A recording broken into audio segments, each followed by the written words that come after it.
Yeah. I used to dream about showing the world what I dream about. Forget a mic, my whole life I thought it'd be the mouth. I guess it's fitting how life threw me the curveball. Pops told me work till you make it, man, then work more. I guess I took that to heart, cause I've been working harder now than I... What is going on, guys? Welcome back to another episode of Mom's Basement or Mind Over Matter Sports. A special episode today.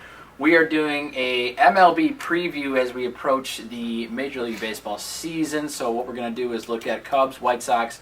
We're going to make playoff predictions, maybe look at the World Baseball Classic a little bit. I don't know how much I want to do on that yet, but it should be a fun time. As always, I am Joe. That is Corey. What is up, Corey?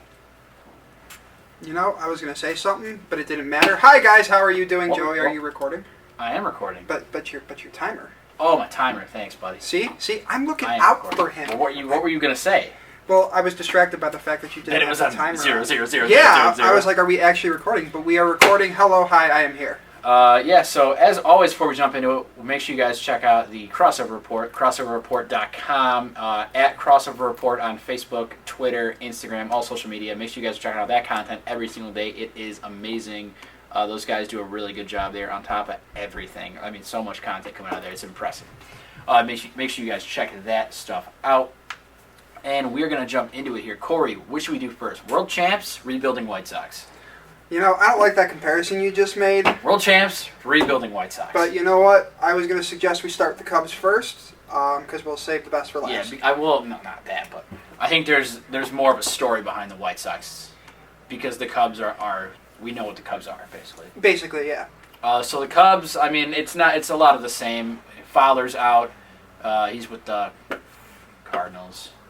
He's been raking for the Cardinals in I love spring Dexter training. Fowler. It's so hard to hate him, but I do now. You can't. No.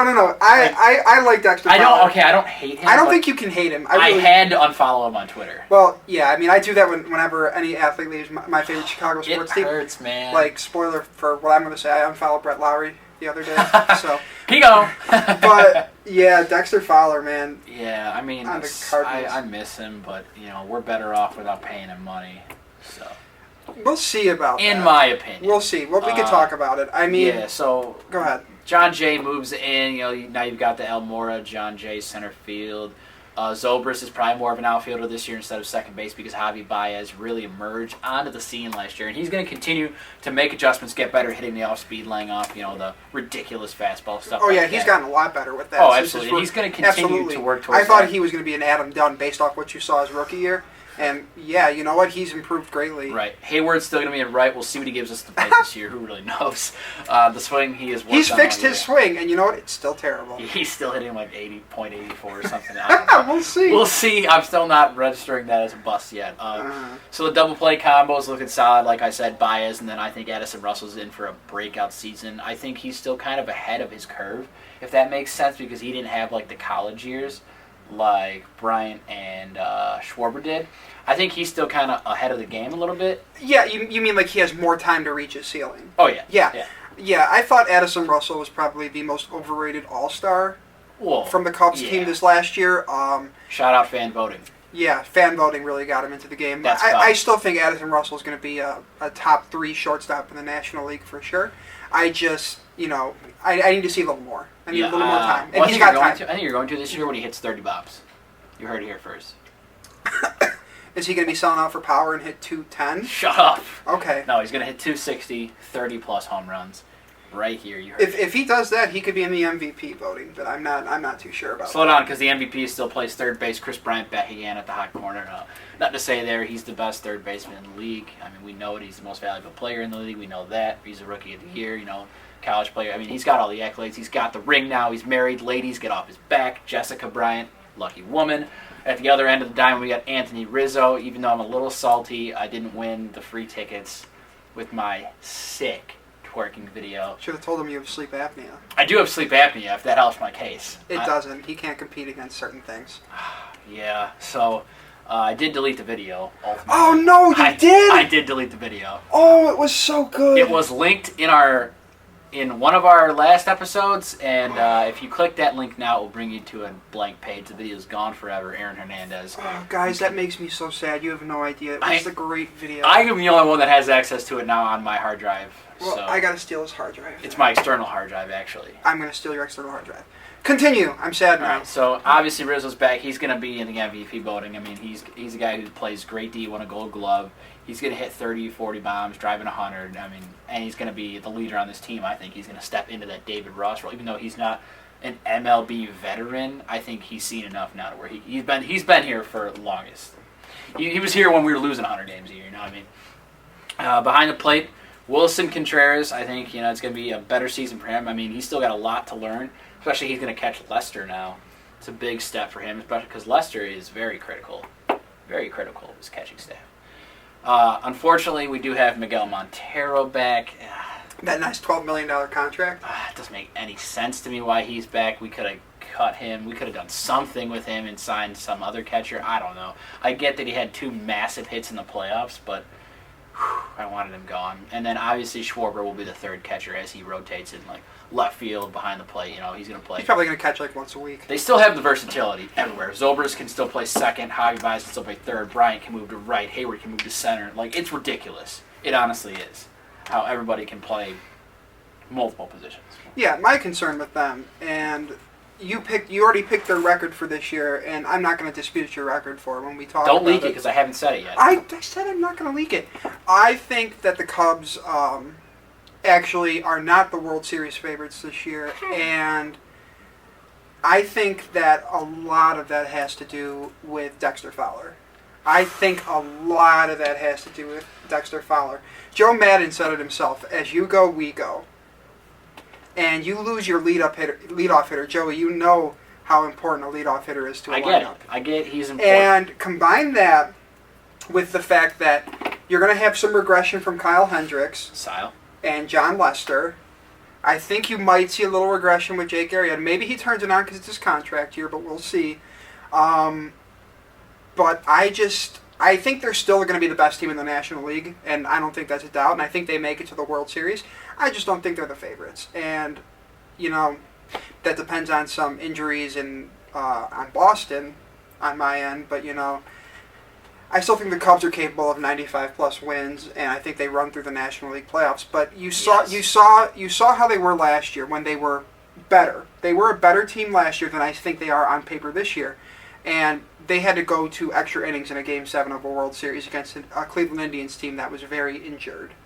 Yeah, but we see those kind of teams win championships. The hot team, the streaky team, the team that got on the streak at the right time.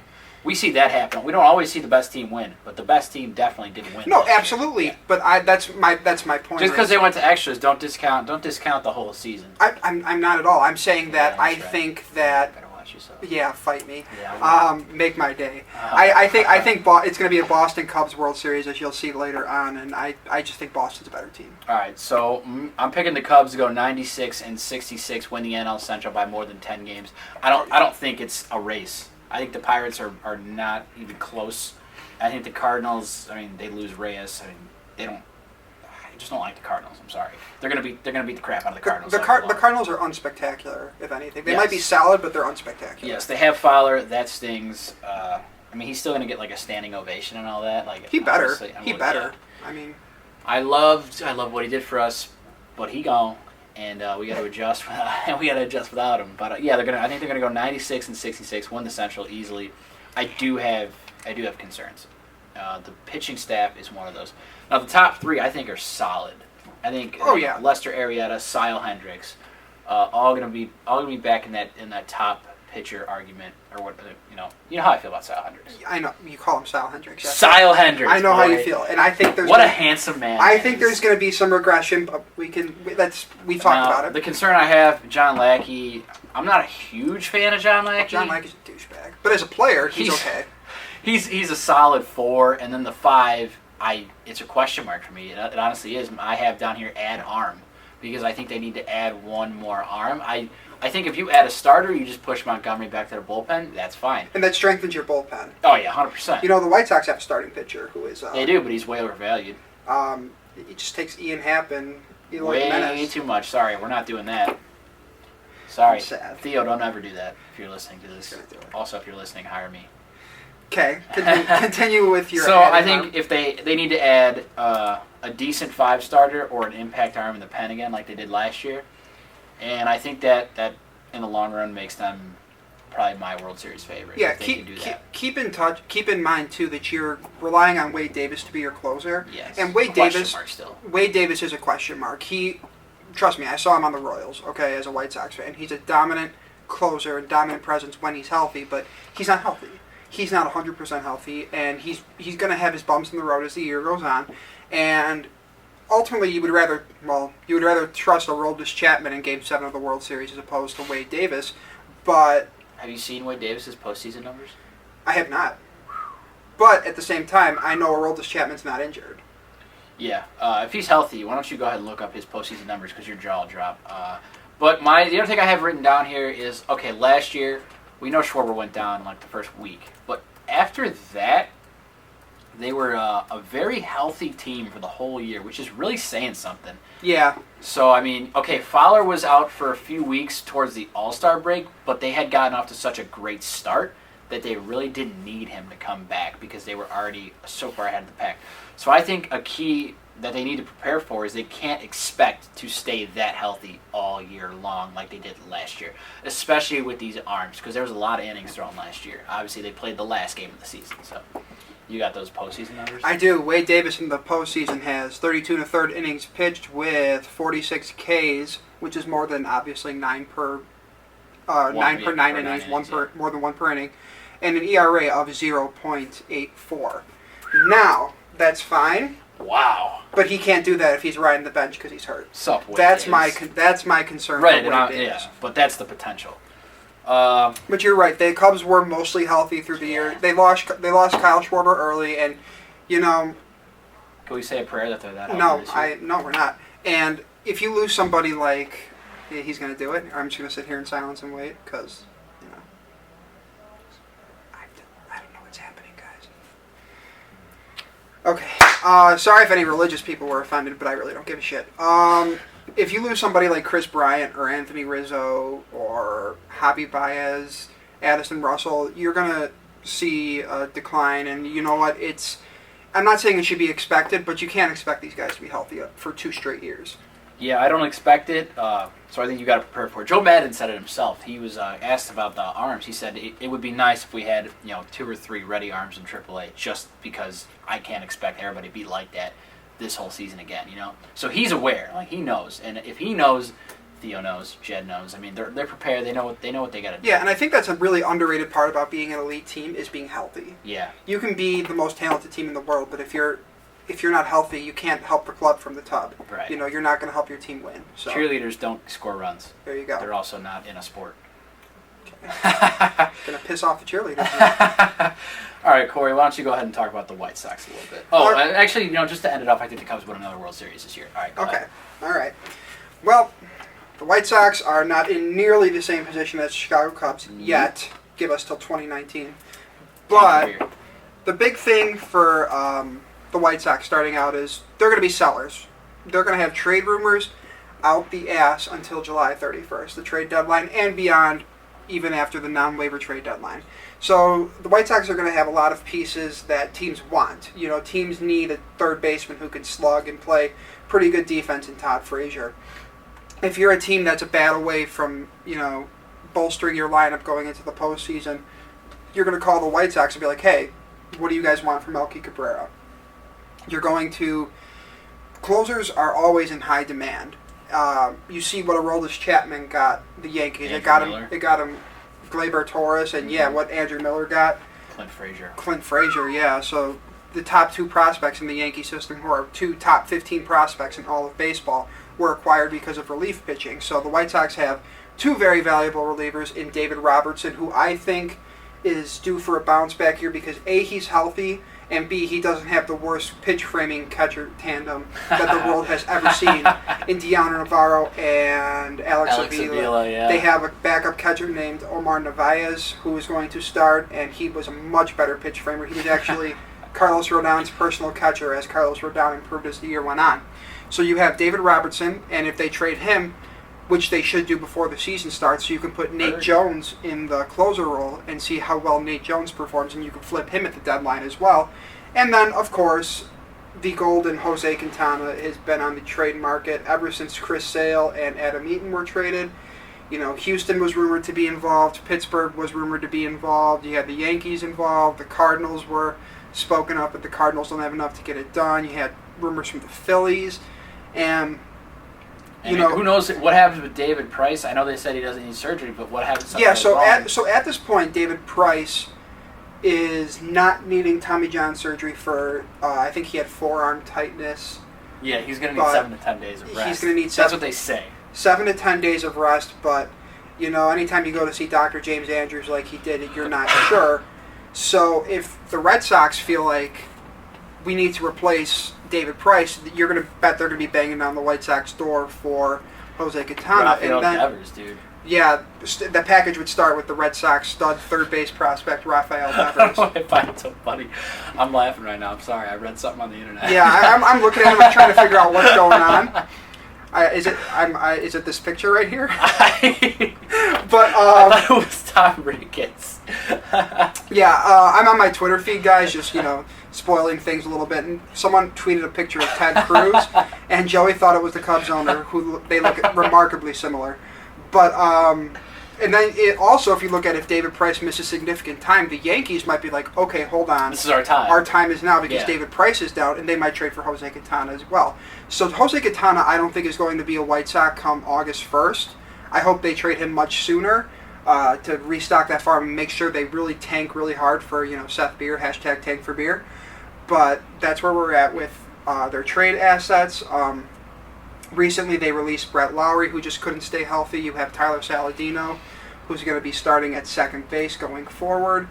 What else to look for this season? You're looking for steps forward from the young guys who are already on the big league club, like Carlos Rodon. Can he up his game and stay healthy? Can you have Tim Anderson avoid the sophomore slump? And, his defense was very impressive last year, but can he get on base more? Can he hit the opposite way more? That's what we're looking for. And then throughout the season, you're going to get a bunch of promotions from the White Sox now, number 3 ranked farm system in all of baseball. You're going to look at Zach Birdie get promoted, to be the White Sox closer sometime after July. I'm assuming if Nate Jones and David Robertson are gone. You're going to have Yoan Moncada, the number 2 prospect in all of baseball, coming up to take over the second base position to form a double play combo with Tim Anderson. That is going to be phenomenal for the next 10 years. You've got Lucas Giolito, Carson Fulmer, Reynaldo Lopez, 3 hard-throwing right-handed pitchers who are looking to solidify themselves in the White Sox rotation. They're going to be promoted. They're going to take their lumps as the year go on and hopefully develop as future centerpieces for this rotation. And as far as prediction goes, I did some math before the show. The White Sox started off last year 23-10 up until May 10th. Since that, they went 55 and 74. Now, if you take that value, that 55 and 74 value, which is definitely what they weren't the 23 and 10 team. They were more towards the 55 and 74 team. I agree. If you put that over 162 games, that equals approximately 69 wins. Nice. 69 and 93 is going to be the White Sox record, in my opinion. Is that after they trade everybody? That's what you're saying, 69 wins. I think you're going to see them... See, here's how it is. I think they're going to be pretty consistent with that the entire year because you're going to start the year with Jose Quintana as your ace, and Jose Quintana is a damn good pitcher. And he's going to help, keep the team in games and put them in a position to win at least. You're going to have David Robertson, Nate Jones, who are going to help seal down the back end. And Todd Frazier, Melky, and Abreu are still going to be able to put up some runs on the board. After they go, you're going to see a little decline, but then you have these rookies coming in who Yoan Moncada is supposed to be a generational talent, and you have all these young pitchers who the White Sox seem to do relatively well with. So I think you're going to have a lot of downs, but I think the consistency in their win total is going to be the same as the year goes on. So I'm thinking a 69 and 93 record, and hopefully that's enough. It probably won't be enough to get the number 1 overall pick, but... Top 3? Top 3, and you know what? We're focused on the 2017-2018 drafts right now. If you search the hashtag #TankForBeer on Twitter, you're going to see a lot of my tweets and a lot of White Sox fans who want Seth Beer, the first baseman / outfielder from Clemson, to be the centerpiece of our rebuild. So that is where I have with the White Sox. Yeah, I mean, I saw it all kind of happen with the Cubs, so I know how White Sox fans feel right now. It's exciting. We're excited. Yeah, it's great that you're going to be bad for a few years. Yeah, and I mean, I the way I'm basing that win total is, it's sad that I don't think they're going to get 100 losses, because I really think they should. But you lose Chris Sale, you lose Adam Eaton, Adam Eaton was a 6-win above replacement player. Chris Sale was about a 6-win above replacement player. So you lose that from a 78-win ball club. And I believe how it goes is 2 wins above replacement is like average. So 2 wins above replacement. Triple that. Yeah. So you're losing those players, but the White Sox also lost the bottom 3 worst manager in all of baseball, in Robin Ventura. So you're going to see improvement on the managerial front between Rick Renneria and Robin Ventura. And Rick Renneria has already done this kind of managing with the Cubs. Absolutely. He was that stopgap. Absolutely. For them, yeah. And then you also lost players who were negative win players. You lost Deanna Navarro. You lost Alex Avila. You lost Jimmy Rollins as the year went on. What's up, Jimmy? You still got Avi Garcia playing right field. And God willing, I hope he gets 600 at-bats, because, man, that means the White Sox are going to be bad. But, so if you lose negative players, that's a positive for your overall win record. Right. So that's where I kind of sit with the 69 and 93 record for the White Sox. Sure. I think it's pretty realistic. I think I saw, my guess was like 66, 65 wins for them.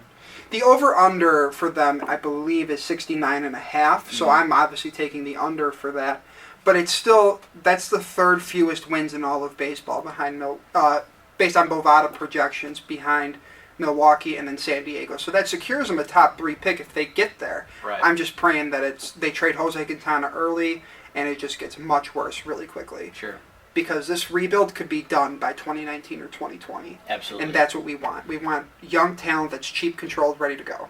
All right. Any storylines you're really looking forward to this MLB season? I want to see how Chris Sale does in Boston. I want to see, he has a great offense behind him now. I think he can be a 20-game winner and win the Cy Young Award in the American League. I wish I could say the same for Jose Quintana. That's why not just because of the prospects he could bring in, but I'd love to see him on a team like Houston that has a dynamic offense, because you could see, the two of the top 3 Cy Young finishers in the American League being Jose Quintana and Chris Sale, because they have wins now. They have the wins to put behind how well they pitch. And then when you think about that, you look at Kenny Williams and you're like, what the fuck did you do? Yeah. Wasting the primes of 2 really good pitchers. Yeah. And that's probably what I'm most interested in seeing.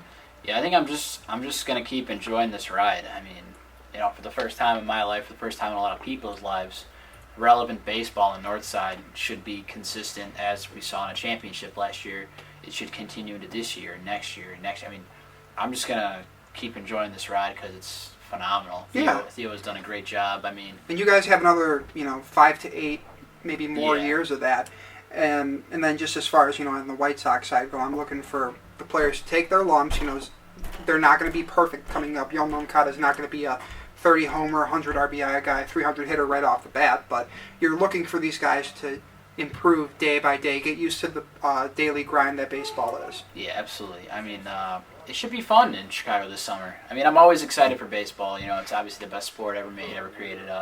It's dominant. 162 games is a grind. I love that aspect of it. I love the fact that they have to go out every single day and play 162 games. So, all right, Corey. Now we talked about Cubs, White Sox. Let's look at who we think is going to be in the playoffs coming in this October.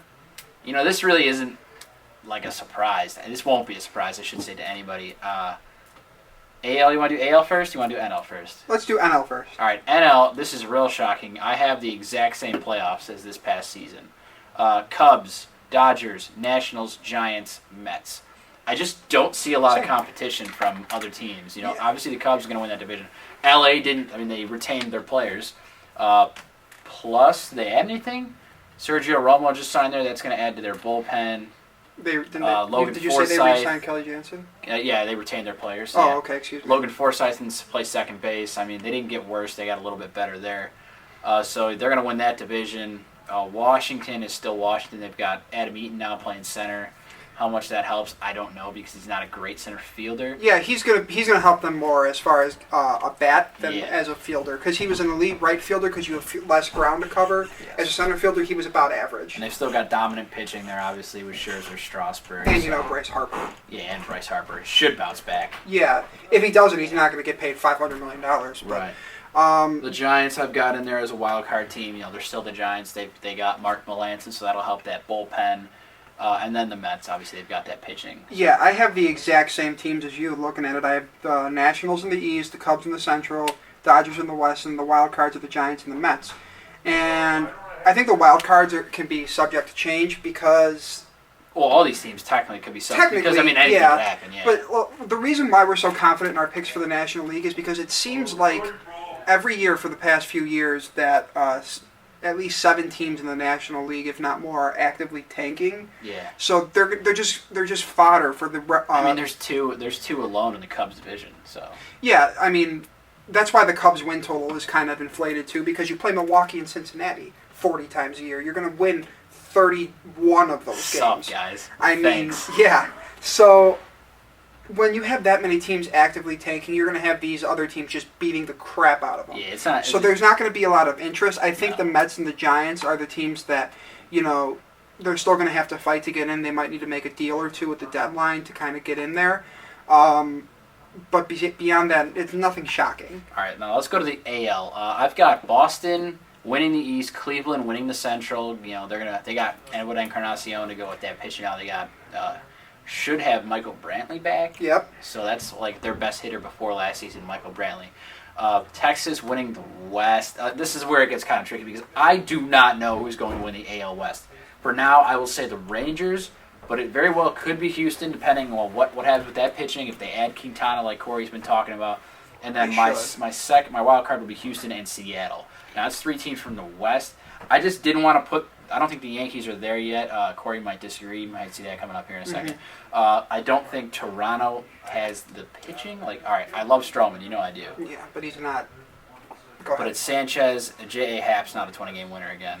And Stroman, I think that's decent, but I don't think it's enough, personally. Yeah, because when you look at Toronto, I actually have Toronto as my wild card team. Okay. And I have the Yankees in parentheses, and I could talk about that a little later, but... You have to bank on, with Toronto, you have to bank on their offense not taking a step back. Yeah. And Jose Bautista isn't exactly young anymore, and they lost Edwin Encarnacion to the Indians. So this offense is going to take a step back, and unless their pitching can kind of make up the slack for it, I don't know that you could trust on them to be a playoff team. Now, going down for me, I had the Red Sox in the AL East. For some reason, I wrote down the Cubs in the AL Central. I guess they're that good. Thank you. But I do think the Cleveland Indians are going to win the AL Central. I have the Rangers in the West because I think I like their pitching and lineup combination just a little more than Houston because Houston's counting on bounce backs from injured pitchers. So, that's kind of a toss-up. If Houston had traded for Jose Quintana, which they still refuse to do because they won't give up a 19-year-old A-ball outfielder, they would be my number 1 in that division, and they would definitely be able to give the Red Sox and the Indians a run for their money, but at the moment they're just a wild card for me. And then I had the Blue Jays. The only way I could see this changing, and I have the Yankees in parentheses, is because I think the Yankees, they have the bullpen combination. They still have Betances, and they have Aroldis Chapman. So if you can get a lead going into the 7th inning, 7th, 8th inning, that game's done. That it's over. You have the best bullpen combination in all of baseball. And they still have some pitching, and their offense... Yeah, Tanaka is an ace. Tanaka is definitely an ace. And you've got, you've got young pieces on the offense that are going to help propel them going forward. And they got this second-best farm system in all of baseball if they need reinforcement as the year goes on. So that's why I have the Yankees where they're at. Yeah, I think the Yankees are about a year away. Yeah, I would say...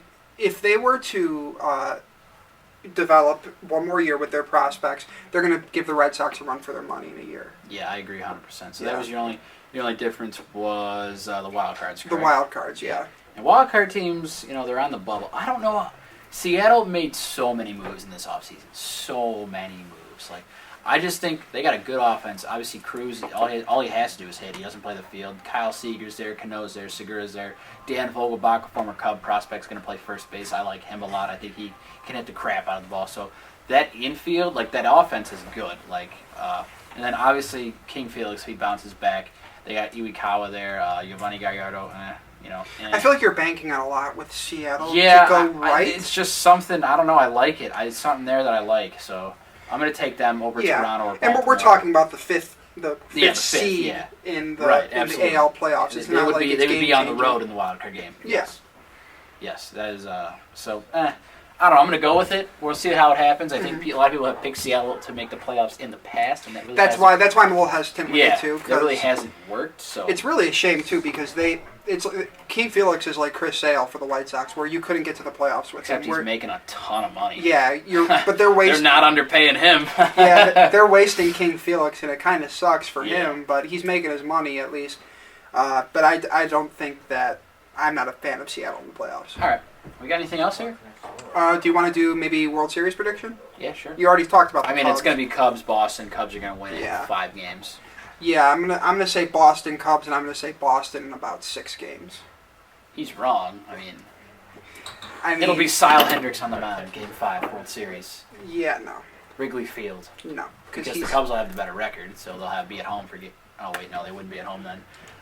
Fenway Park, not Wrigley Field. He's in his own world right now, guys. Sile Hendricks on the mound, Game 5 of the World Series, striking out 12 batters in 7 shutout innings. 6-out save from Wade Davis. MVP of the World Series. You guessed it. Who do you think I'm picking?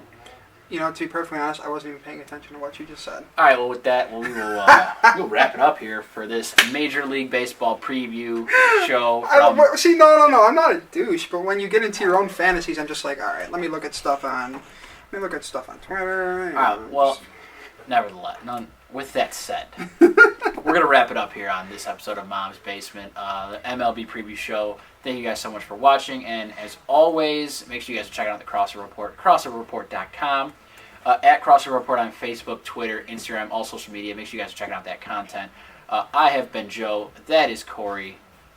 Peace, guys. All right, I was waiting for you to say something. Okay, I said something. Thank you guys so much for watching or listening, whatever it may be. Make sure you guys are liking, commenting, subscribing to the channel. It really helps us grow. We greatly appreciate that, and we will see you guys next time. Hey, she